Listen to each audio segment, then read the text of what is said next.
బొబ్బర్ల చారు టేస్ట్‌తో పాటు హెల్తీగా కూడా ఉంటుంది. ఇది రైస్‌లోకే కాదు డైరెక్ట్‌గా సూప్ లాగా కూడా తాగొచ్చు. బొబ్బర్లని మనం ఎప్పుడైనా కర్రీలోకైనా, గుడాలకైనా ఉడకపెడతాం కదా! అందులో పోసిన వాటర్‌ని తర్వాత పడేయకుండా ఇలా చేసుకోవచ్చు.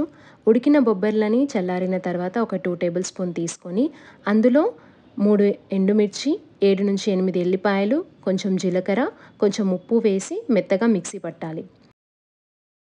ఇప్పుడు బౌల్‌లో ఆయిల్ వేసి ఒక బగారాకు, కొంచెం జీలకర్ర, సన్నగా కట్ చేసిన ఉల్లిపాయలు, కల్యమాకు వేసి ఫ్రై చేయాలి. అందులో 2, 3 క్రష్ చేసిన ఎల్లిపాయలు, పసుపు వేసి ఫ్రై చేసుకోవాలి.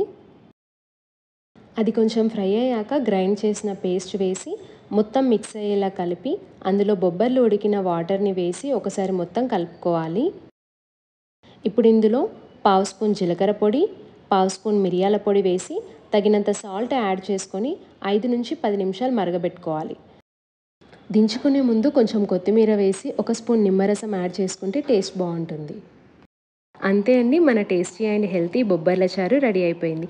నచ్చితే తప్పకుండా ట్రై చేయండి. ఎలా ఉందో కామెంట్ చేయండి. Please subscribe to my channel.